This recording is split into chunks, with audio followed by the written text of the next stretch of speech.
শুভ সন্ধ্যা বন্ধুরা। আশা করি তোমরা সবাই খুব ভালো আছো। আমিও খুব ভালো আছি। আজকে একদম একটা অন্যরকম ব্লগ নিয়ে তোমাদের কাছে এসেছি। আমি এসেছি এখানে চারিগ্রাম শ্রী শ্রী রামকৃষ্ণ আশ্রমে। এটা তেঘরিয়া বাস স্ট্যান্ড থেকে উল্টো দিকে অর্জুনপুরের দিকে অবস্থিত। আমি ডেসক্রিপশান বক্সে তোমাদের ঠিকানাটা জানিয়ে দেবো। তা এই যে এই আশ্রমে আজকে ঢুকে পড়েছি। এই আশ্রমের ওপরেই পুরো ব্লগটা নিয়ে আজকে করব। এই আশ্রমে কি কি কাজ হয়, কি হয় সেই সমস্ত নিয়ে। এই যে আগামীকাল রথযাত্রা, তারই প্রস্তুতি চলছে। রথে রং টং করে রেডি করা হচ্ছে। এই রথে কাল শ্রী প্রভু জগন্নাথ, বলভদ্র এবং সুভদ্রা দেবী বসবেন। তারপরে এই রথ টানা হবে। রথের ব্লগও আমি তোমাদের পরবর্তীতে শেয়ার করব। আর আজকে আমি এই আশ্রমটা সম্পর্কেই কিছু দেখাচ্ছি। এখানে অনেক রকম কাজকর্ম হয়, সমস্ত জনসেবামূলক। এই যে এখানে এখন স্টেজে আজকে সন্ধ্যায় একটা শ্রুতি নাটক আছে, সেই শ্রুতি নাটকের প্রস্তুতি চলছে।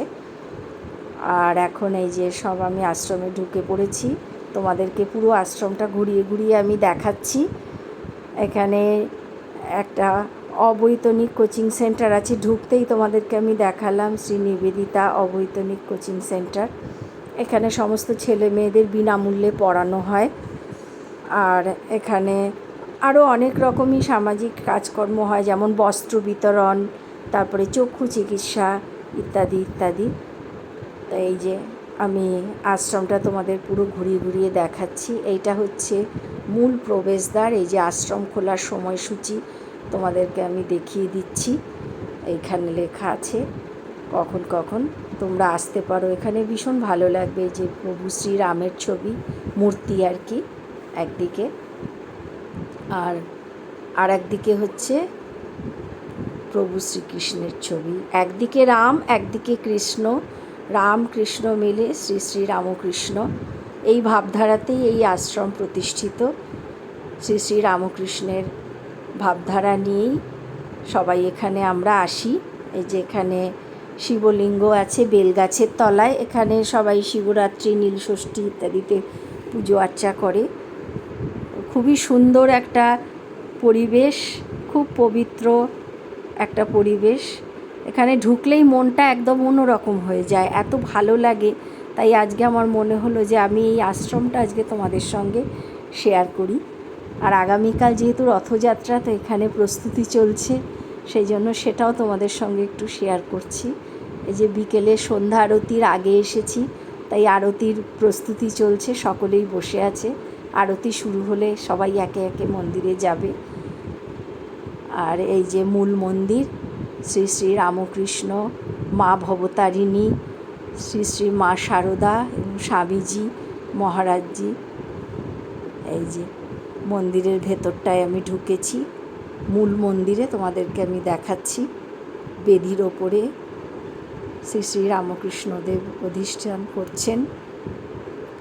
এই যে শ্রী শ্রী ঠাকুর মাঝখানে, তার বাম পাশে শ্রী শ্রী মা অধিষ্ঠান করছেন।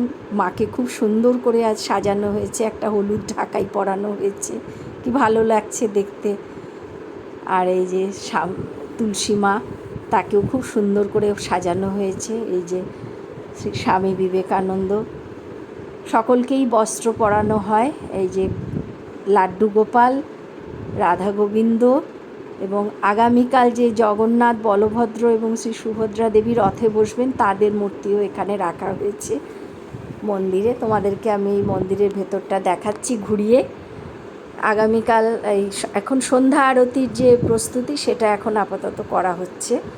এই যে একে একে সন্ধ্যা আরতির সব প্রস্তুতি করা হচ্ছে। প্রদীপ, চামর, শঙ্খ, ঘণ্টা ইত্যাদি সমস্ত রাখা হয়েছে।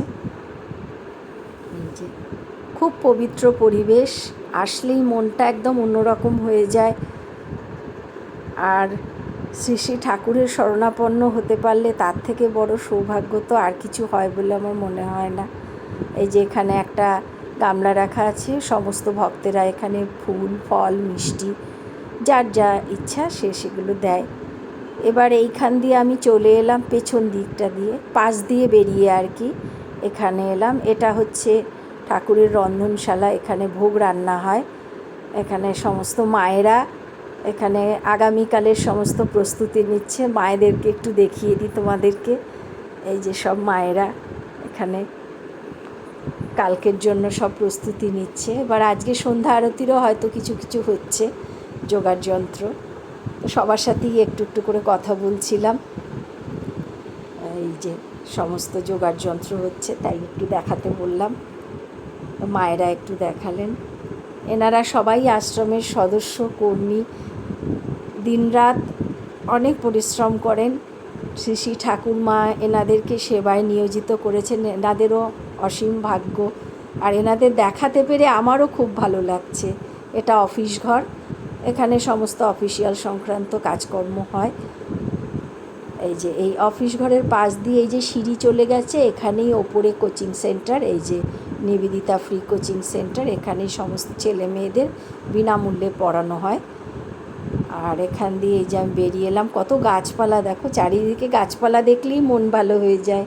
এখানে এটা একটা তেজপাতা গাছ আছে, আরও অনেক গাছই আছে। সব গাছের আমি নাম জানি না, তাই বলতে পারলাম না। তো কিন্তু সব মিলিয়ে ভীষণ সুন্দর।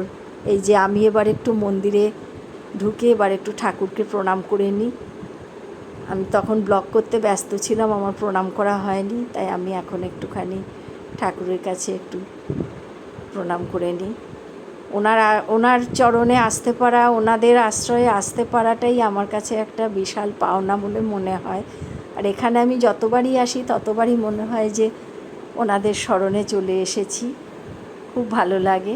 এই যে আমার এক বান্ধবী, সেও এসেছে, সেও বললো আমিও একটু ঠাকুর প্রণামটা সেরে নিই। আমি বললাম আচ্ছা সেরে নাও। একে একে অনেক মায়েরা, তারপরে সব ভক্তরা জড়ো হচ্ছে। সন্ধ্যা আরতির প্রায় সময় হয়ে এসেছে, তো এই জন্য সকলেই প্রণাম করছে ঠাকুরকে। আমি তোমাদেরকে আবারও একটু মা ভবতারিণী ঠাকুর সকলকে ঘুরিয়ে দেখাচ্ছি গোটা মন্দিরটা। এই যে সমীরণদা, ইনি এখানে একজন সক্রিয় কর্মী, ঠাকুরের সেবায় নিয়োজিত থাকেন।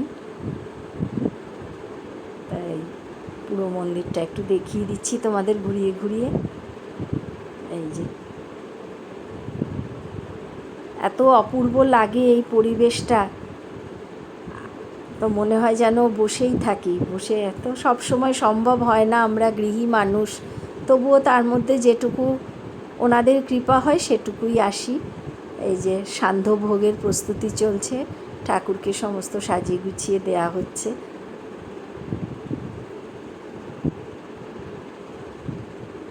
ঠাকুর বলেছেন গৃহীরা গৃহকর্ম করবে, তার মধ্যেই তাদের ঠাকুর সেবা। তা আমি সেটাই করার চেষ্টা করি, যতটুকু পারি চেষ্টা করি। জানি না কি কতটুকু করতে পারি। তো শ্রী শ্রী মা শ্রী শ্রী ঠাকুরের কথাই মনে করি যে গৃহকর্মের মধ্যেই আমার জীবন যখন, তাহলে আমি সেটাই করি। তার মধ্যে যেটুকু সময় পাই ওনাদের লীলাক্ষেত্র বা ওনাদের স্মৃতি বিজড়িত যে সমস্ত স্থান আছে আসার চেষ্টা করি। এটাও বড় পবিত্র স্থান, এখানেও আমি আসি। সব সন্ধ্যা প্রস্তুতি চলছে।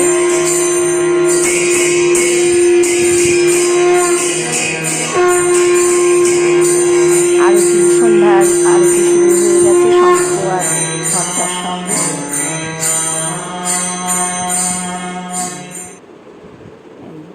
এই আরতিটা তোমাদেরকে আমি পরবর্তী ব্লগে সম্পূর্ণটাই শেয়ার করব। এখানে এতখানি আমি শেয়ার করতে পারলাম না। সম্পূর্ণ আরতিটা আমি তোমাদের পরবর্তী ব্লগে শেয়ার করব। এখন তোমাদের আমি একটুখানি দেখিয়ে দিচ্ছি যে এই যে সন্ধ্যা আরতি শুরু হয়ে গেছে। এরপরে আরতির পরে আমি বেরিয়ে এসেছিলাম বাইরে, যেখানে শ্রুতি নাটক হচ্ছে কৃষ্ণ সুদামা। এটাও আমি তোমাদের সঙ্গে পরবর্তী ব্লগে ডিটেলসে শেয়ার করব। তোমরা দেখতে থেকো আমার ব্লগগুলো। আর আমার এই ব্লগটা যদি ভালো লাগে তো please like, share and subscribe করে দিও। তোমাদের সহযোগিতা পেলে আমি আরও ভালো করে কাজ করার চেষ্টা করব। তোমরা সবাই খুব ভালো থেকো। আজকের মতো আমি ব্লগটা এখানেই শেষ করছি। জয় শ্রী শ্রী ঠাকুর, জয় মা, জয় স্বামীজি, জয় ভবতারিণী।